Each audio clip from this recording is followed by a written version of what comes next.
Well, howdy, folks. It's good to have you all here. This fire's roaring tonight. The atmosphere is light, and I see many of you in small groups laughing, visiting with each other. That's what these gatherings are for. When they bring laughter, they heal the soul.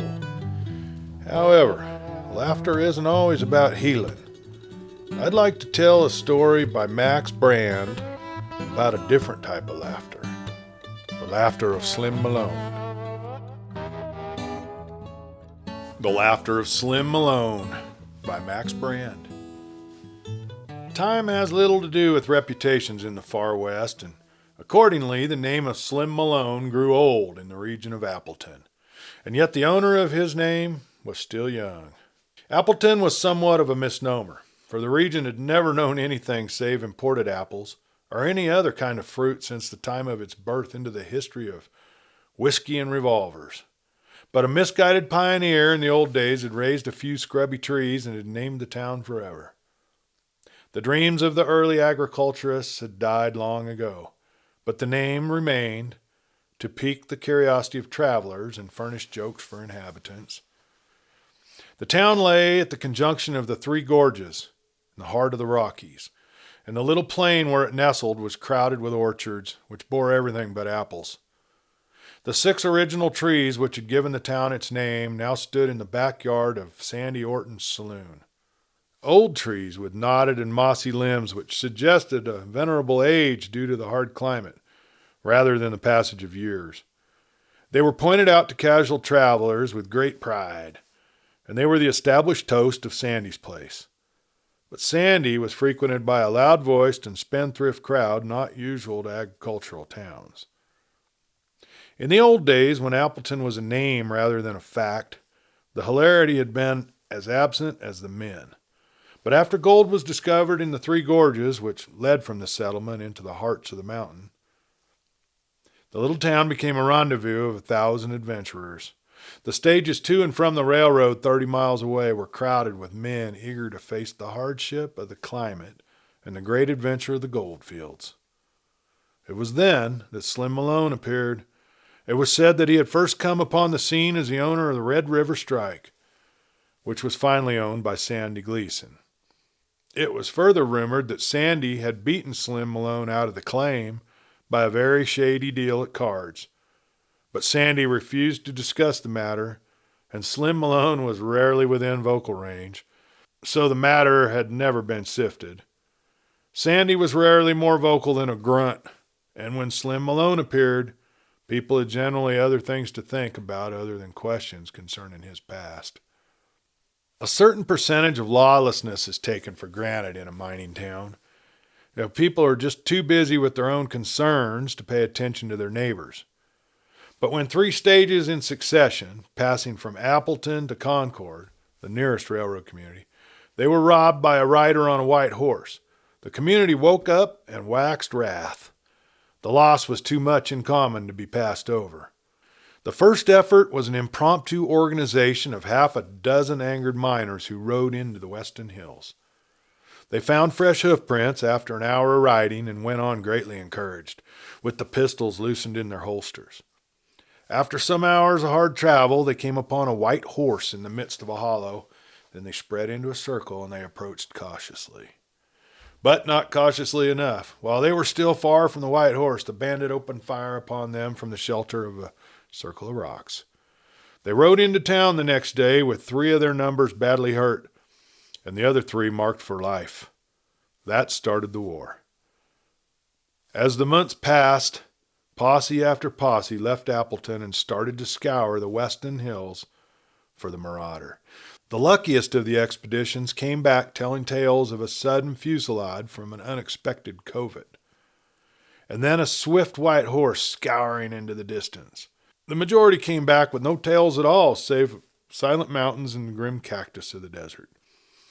In the meantime, the stages from Appleton to Concord were held up with monotonous regularity by a rider of a fleet white horse, and the mining town grew more and more irate.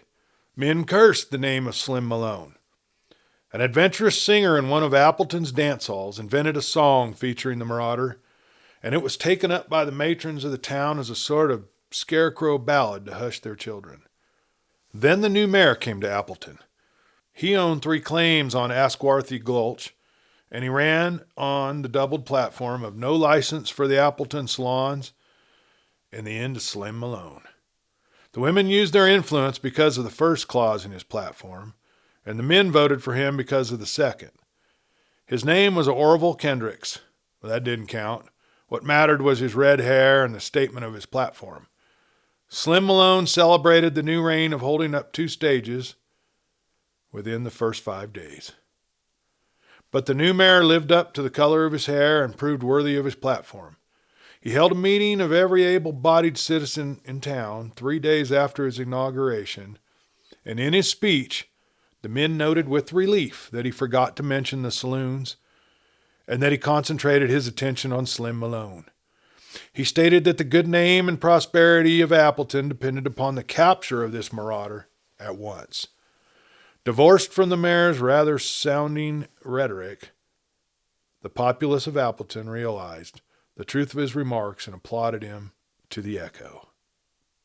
His silences were as much appreciated as his words. After a carefully prepared peroration, he built up his climax by the proposal that the community import Lefty Cornwall at a salary of $500 a month and $5,000 bonus to act as deputy sheriff until the apprehension of Slim Malone. Then the crowd applauded to the echo. In their midst were men who had lost more than $5,000 at a blow owing to the strenuous activity of this Slim Malone. They were equal to any measures for his oppression, even if it meant the importation of Lefty Cornwall. The fame of Lefty had begun in Texas when he mortally wounded 1 bandit and crippled 2 others in a saloon fight.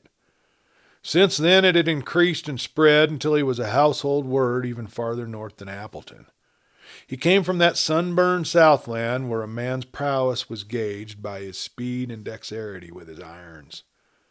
And even on that northern plateau of Appleton, men knew that to cross Lefty Cornwall was death or murderous mutilation. At first there were some dissenters. Men stated freely that Lefty would never dream of coming as far north as Appleton for a paltry $5,000. There were even a few dissenters who claimed that even should he come, he would never be able to cope with Slim Malone.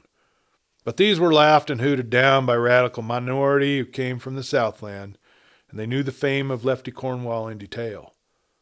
The sheriff accounted for the others by stating that he had already communicated with Lefty, and he had received his assent by letter. The announcement dissolved the meeting into cheers. Appleton decreed the day of the arrival of the new sheriff with a festival. The farmers from the adjoining tableland drove into town. The miners from the 3 valleys rode down, and when the stage arrived from Concord, the incipient sheriff dismounted in the midst of a huge crowd and cheers which shook the signboard of Sandy Orton's saloon. Now the mayor of Appleton had declared deathless war against the saloons in his platform, but since his election he had been strangely silent upon the liquor question. He was as canny as his red hair suggested, and he had a truly Scotch insight into the crucial moments in life. He perceived the arrival of Lefty Cornwall to be such a moment, and he perceived at the same moment the correct way of meeting that crisis. It was with surprise, no less than pleasure, that the throng heard the lusty voice of their chief official, inviting them into Sandy Orton's saloon, where they were in doubt. His beckoning arm put them right. They filled the saloon from bar to door, and those that could not enter thronged at the entrances with gaping mouths. The sheriff was equal at the occasion. He mounted the bar much as a plainsman mounts a horse, and standing in full view of his fellow citizens, he invited Lefty Cornwall to join him in his prominent position. Nowise loath, Lefty swung onto the bar in the most approved fashion, and stood, locked arm in arm with the dignified official of Appleton. In the meantime, the bartenders, thrilled equally with surprise and pleasure, passed out the drinks to the crowded room. It was apparently a moment big, important to Appleton, and not a heart there but pulsed big with pride in their mayor. "Fellow citizens," began the mayor, raising a large freckled hand for silence. A hush fell upon the assemblage. Boys, continued the mayor after a proper silence reigned, I haven't got much to say. Here's to you, yelled a voice. I hate a guy that's noisy. The mayor frowned and waved a commanding hand for silence. I spotted you, Pete Bartlett, he called. If you don't like silence, you must hate yourself. The crowd roared with approving laughter. Boys, begins Orville Kendrick again. When the laughter had subsided, this here is a solemn occasion. I feel called upon to summon the manhood of this here town to listen to my words, and I reckon that most of the manhood of this town is within hearing. A chorus of assent followed. I don't need any Daniel Webster to tell you men that this here town is hard hit, continued Mayor Kendricks. It don't need no Henry Clay to tell you that these diggins are about to bust up unless we have the right sort of strong-arm man in town. We've been suffering patiently from the aggressions of a red-handed desperado who I don't need to mention because his name just naturally burns my tongue. Slim Malone, cried a dozen voices. We're following you, Chief. The mayor thrust his hand into his breast and extended the other arm in imitation of a popular woodcut of Patrick Henry. The crowd acknowledged the eloquence of the attitude with a common gasping. There may be some of you guys, cried the mayor, rising to the emotion of the moment. There may be some of you guys who don't know what I mean. But I reckon that a tolerable pile of Appleton's best citizens spent a large part of their time cursing Slim Malone. We ain't through damning him yet, yelled a voice, and the crowd raised their assent, half in growls and half in laughter. He has tricked our posse as an honest man would be ashamed to do, went on the mayor, warming to his oration. He has shot our citizens. He has swiped our gold. I'm asking you, as man to man, can a self-respecting community stand for this? It can't. What's the answer that Appleton makes to this desperado? He paused and frowned the audience into a state of suspense. There is only one answer to this gunfighter, and that answer stands in my right hand, bellowed the mayor, when he judged that the silence had sunk into his hairs sufficiently. The name of that answer is Lefty Cornwall. The following burst of applause brought a momentary blush into even Lefty's cheeks. As the reiterated demand for speech, he hitched up his revolver in its skeleton holster, removed his sombrero, and mopped his forehead with a ponderous hand. When it became evident that the hero was about to break into utterance, the crowd became silent. Fellows, began the gunfighter, making speeches ain't much in my line. Making dead men is more your game, broke in the wit of the assemblage. A universal hiss attested that the crowd was anxious to hear the Texas gunman out. But if you's going to do me the honor of making me sheriff of this here county and this here city of Appleton, he continued, letting his eye rove down to Appleton's one street. I'm here to state that law and order is going to be maintained here at all costs. Right here, I got to state that the only costs I'm referring to is the price of the powder and lead for this here cannon of mine. The crowd broke in upon with the speech and the noisy apparition and many cries of, That's the stuff, old boy. I've been hearing a tolerable pile about one Slim Malone, went on the new sheriff. So have we, broke in the irrepressible wit of the assemblage, only to be choked into silence by more serious-minded neighbors. Sure, agreed the sheriff. I reckon you've heard a lot too much about him. But I'm here to state that all this talk about Slim Malone has got to stop, and has got to stop sudden, and I'm here to stop it. He hitched his holster a little forward again as he spoke, and a deep silence fell upon the crowd. Fellow citizens, he continued, spitting liberally over the side of the bar, whatever gunplay is carried on around here in the future is to be done strictly by me, and all you men can consider yourselves under warning to leave your shooting irons at home unless you want to use them to dig premature graves. This advice was received with an ironical chuckle of appreciation from the crowd. As for Slim Malone, he went on, I'm going out into the western hills to get him single-handed. I don't want no posse. I'll get him single-handed or bust, you can lay to that. And if I come back to this town without Slim Malone, alive or dead, You can say that Malone has the Indian sign on me." Having finished all he had to say, Lefty fell about in his mind to find a graceful manner of closing this exordium, when the mayor came to his assistance. He recognized that nervous clearing of the throat and wandering of the eyes out of his own first political experiences. Now he raised his glass of colored alcohol and water, which in Appleton rejoiced in the name of bourbon. "Boys," he shouted, "there ain't no better way of showing our appreciation of our new sheriff than by turning bottoms up. Let's go." Every hand in the barroom flashed into the air, and after a loud whoop, there was a brief gurgling sound which warmed the hearts of Sandy Orton. It should have been the signal for a day's carousel, and the good citizens of Appleton were no wise adverse. They desired to hear the voice of their new sheriff in friendly converse. They desired to see him in that most amiable of all poses, his foot on the rail and his hand on the bar. They wanted to look him over and size him up, just as the boy wishes to fondle his first gun. But the sheriff objected. He was sorry to spoil the fun. He said that they would have to go ahead and have their little time, but they must leave him out. He had business to perform that didn't admit of drinking. There might have been adverse criticism of this Spartan strenuousness, but at this point, a diversion occurred in the shape of 4 wild riders who broke into Appleton and brought the word that Slim Malone had been out again. This time he had held up a mule train on its way to carry provisions up Bender Canyon to Earl Parrish's claim.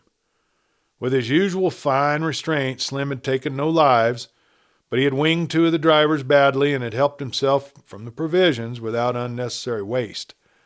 He had even lingered to give first aid to the 2 drivers whose courage had overcome their sense of proportion. If anything had been needed to spur on the new official of Appleton, it came in the form of the message which Slim Malone had left with the wounded men before he rode away. "Tell the new sheriff," he called as he sat easily in the saddle, "that I've heard of him, and I'll organize a little party for him as soon as possible so that we get better acquainted. Tell him the one thing he lacks to make him a good fighting man is a sense of humor." Lefty Cornwall heard this message in silence while he spat with a vicious precision into a distant spittoon. Afterward, and still in silence, he retired and worked for an hour cleaning his already shining revolver and patting and oiling the holster. He performed these grave functions in the house of the mayor, and that dignitary announced later that he had wound up by practicing the draw and point, walking and sitting down, and at every angle. The mayor was impressed beyond speech. When Lefty issued at last, he found a score of hard riders standing by their horses in the street. "And what might all this here gang be for?" inquired Lefty mildly.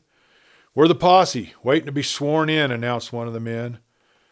"Swearing in takes a terrible lot of time," said Lefty, "and besides, I don't know how it's done. I don't want no posse. As I said before, I wouldn't know how to handle it. Anyway, 20 men on horseback make enough noise to scare away a whole gang of bandits. You might as well start looking for trouble with a brass band, 'cause you'd sure find the trouble." He hitched at his belt in his customary manner when at a loss for words, and his right hand dropped gracefully upon the handle of his gun and drooped thereon somewhat sinisterly. "This here Malone," went on the sheriff, "may be a tolerable bad man in his way, but I ain't no shorn lamb myself. I'm going out to get him, and I'm going to get him by myself. I reckon that's final."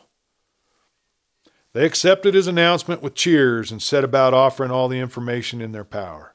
It was generally believed that the bandit lived somewhere at the far end of Eagle Head Canyon, about 15 miles from town. His dwelling had never been spotted, but he was most frequently seen riding to and from this place. Thrice, posses had raked the canyon with a fine-toothed comb. They had never come upon a trace of his habitation. But the canyon was thick with caves and heaped with giant boulders which offered innumerable places of concealment, and the legend was strong that Slim Malone lived in that place. The next thing was to find a proper mount. This proved a more difficult task. The sheriff knew horses from nose to hoof, and he was hard to please. At last he selected a tall roan with a wicked eye and flat shoulders, which promised speed. These preparations made, he swung to the saddle, waved his hand to the crowd, and galloped out of town.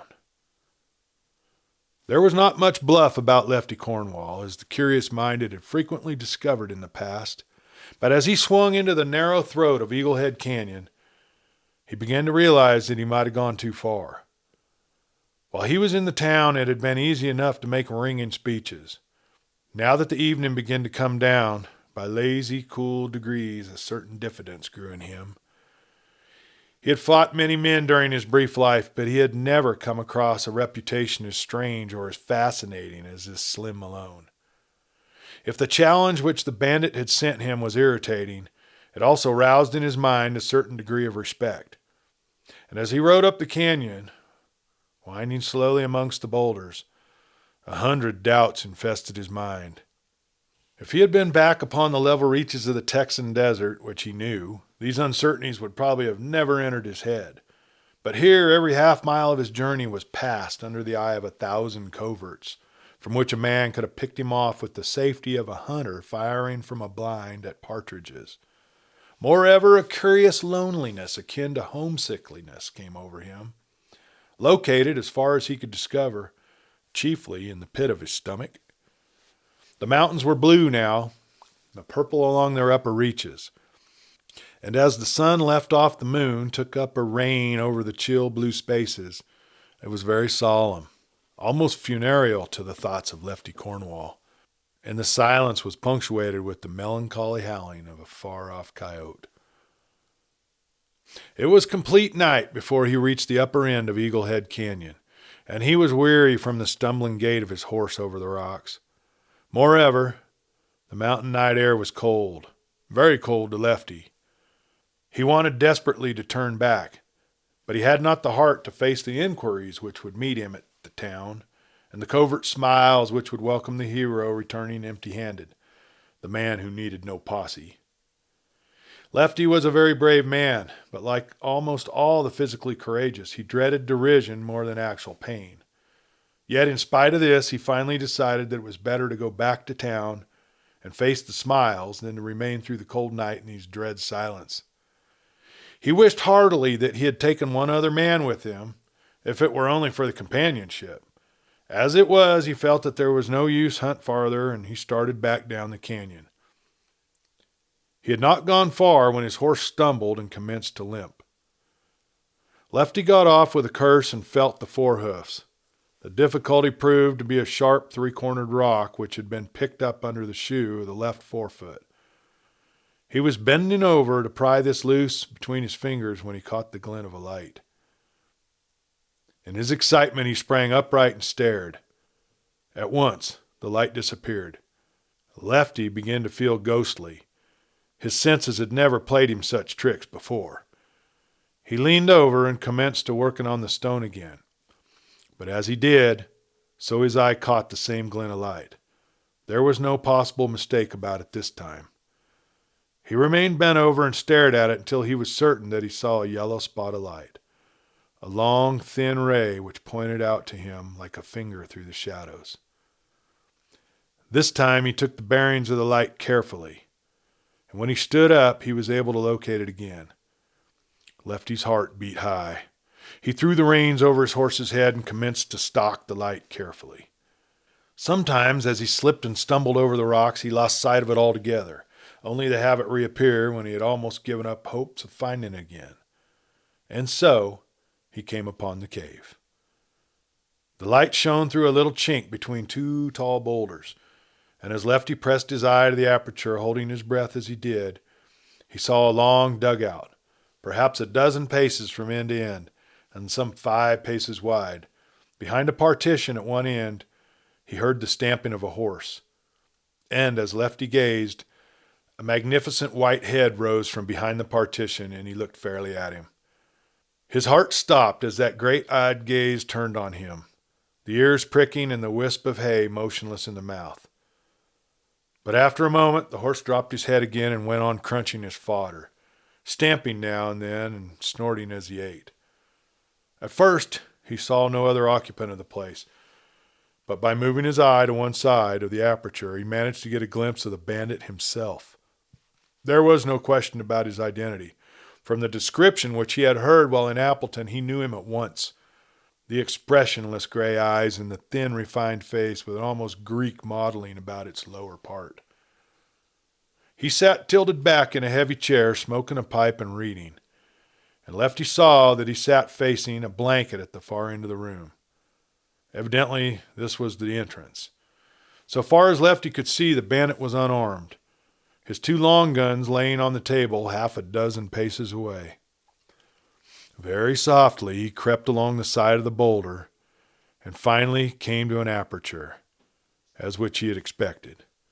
It was just wide enough for a man to press through, and from the chisel marks at its side, it had evidently been artificially widened from time to time. At the end of the narrow passage hung the blanket. If Lefty had proceeded cautiously up to this point, his caution now became almost animal-like. Behind that blanket, he had no idea what was happening. Perhaps a bandit had heard a noise long before and was now crouched against the wall in another part of the place, ready to open fire at the first stir of the blanket. Perhaps he had stolen out of the cave by another entrance and was now hunting the hunter. The thought sent a chill down Lefty's back, and he turned his head quickly. Then he resumed his slow progress. At the very edge of the blanket, he paused for a long and deathly minute. But Lefty was not a woman to fail at the last moment. He swung the blanket aside and crouched in the entrance with his gun leveled. The little round sight framed the face of Slim Malone, who still sat reading quietly and puffing at a black-bowled pipe. "Hands up," said Lefty softly. Even then, with his bead on the man, he did not feel entirely sure of himself. It seemed that this could not be true. Opportunity had favored him too much. There must still be some turn of the game. The meaningless gray eyes raised calmly from the book. It seemed to Lefty that a yellow glint came into them for a moment, like the light that comes into an animal's eyes when it's angered. But the next moment it was gone, and he could not be sure that it had even really come there at all. The rest of the face was perfectly calm. Malone lowered the book slowly, then raised his hands above his head. "Ah, Sheriff," he said quietly, "I see that you have honored my invitation." "Right-o," said Lefty. "I'm here all right." He felt strangely relieved after hearing his query speak. He stepped through the entrance and straightened up, still with the revolver leveled. It was beyond his fondest hopes that he should be able to bring the desperado alive to Appleton, and the thought of his complete success warmed his heart. Also the immediate prospect of that $5,000 bonus. "In order to remove any strain you may be under," went on Slim Malone, "I'll assure you that I am quite unarmed. My guns are both lying on the table there. In order that you may make sure, I shall stand up with my hands over my head and turn around slowly. You can examine me to your own satisfaction." He did as he had said, and Lefty's practiced eyes saw that there was not the suspension of a lump under the clothes. "Now," said Slim Malone as he faced his captor again, and his smile was strangely winning, "I hope that I may lower my arms and we can commence our little party." "Your end of this here party is all over, my beauty," said Lefty grimly, "except that the boys at Appleton may give you a little impromptu reception when we hit town. They seem to be rather strong on celebrations." "So I understand," smiled Slim Malone. "I have no doubt they will be glad to see me." "Ain't no doubt in the world," grinned Lefty, warming up to the perfect calm of this man. "Between you and me, pal, I'm sorry to have to turn this little trick, but—" Malone waved a careless and reassuring hand. "Business is business, my dear fellow," he said. "Well, that being the case," said Lefty, "I'll have to ask you to turn around and put your hands behind your back while I put these here bracelets on. I don't want to discourage you any, but while I'm doing it, this here gun will be in my hand and pointing at your back." "Naturally," nodded Malone. "Quite right, of course. But before we start on our little jaunt back to camp, won't you have a drink with me? I have some really rare old stuff here, quite different from the firewater they put labels on in Appleton." Lefty grinned appreciatively. "It's a good move, pal," he said, shaking his head with admiration. "And I know that you're hard put to it or you wouldn't try such an old dodge on me. It's a good move, but down in Texas the booze stunt is so old that they've almost forgotten it. Not quite." "Ah," said Malone with a little sigh of regret. Then I suppose we'll have to ride out in the night without a nip. It's mighty chilly out there in the morning, you know." This fact had gradually dawned on Lefty during his ride up the valley, and as he looked forward to the journey back, he shivered with unpleasant anticipation. In Texas, a summer night was one thing. In these mountains, it was quite another. "I suppose that booze is the real thing?" he inquired casually. "There are little bubbles under the glass," said Slim Malone with subtle emotion. Lefty Cornwall sighed deeply. The taste of the Appleton bar whiskey still burned in his mouth. After all, this fellow was a man. He might be a criminal, but Lefty's own past was not free from shady exposures. Furthermore, he was about to make $5,000 on presenting him to the good people of Appleton. "If you sure want a drink before we start, go right ahead," says Lefty. "The bottle and the glass is over there in that little dugout on the wall," pointed Malone. In the little open hutch on the wall, the sheriff perceived a tall bottle which shimmered pleasantly in the torchlight. "Go ahead," said the sheriff. "I reckon you know I'm watching all along." "Sure," says Malone pleasantly. "I know you're on your job all the time." He walked over to the hutch and picked up the bottle and the glass. He paused, with the bottle tucked away under his arm. "Queer thing," pondered Malone. "The same pack that held this bottle of whiskey held this also." Lefty tightened his grip on the gun as Malone reached deeper into the hutch, and he straightened and appeared carrying a large concert banjo. "That fellow had taste," he continued, crossing the room and laying down the banjo carelessly on a chair. "Just run your eyes over that banjo." "Some banjo, all right," said the sheriff, "but hurry up with your drink, Malone. We've got to be on our way." Malone uncorked the bottle and held it under his nose while he inhaled a whiff. "The old aroma, all right," he pronounced with an air of connoisseur. "Must be a vintage as far back as the '80s. You won't join me?" Now, the heart of the sheriff was a human heart, but his will was animate. "Not me," Malone answered. "I've been in the game too long. Can't drink on this sort of a job." "Guess you're right," murmured Malone, letting the amber stream trickle slowly into the glass. "But it's too bad." He raised the glass to his lips and swallowed half of the contents slowly. "This stuff is so oily," he mused, "that you don't need a chaser. The sort that just oils its own way down, you know?" The sheriff moistened his lips. "It certainly is a shame that you can't taste it," continued Malone as he drained the glass. The sheriff hitched his belt with his customary gesture. "It looks like the real thing," he says judicially. "Oh, it is," Malone said with decision. "And after the sort of poison they serve you around here." The sheriff shuddered with sympathy. "I reckon," he said hesitantly, "that you might pour me just a drop." It seemed to him that as he spoke, the yellow glint came into the eyes of Malone again.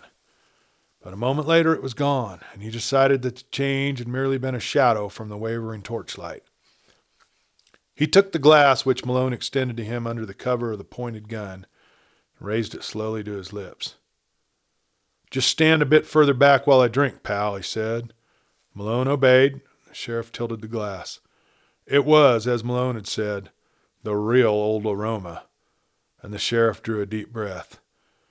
Now there is a saying about liquor that the drink which does the harm is just one more.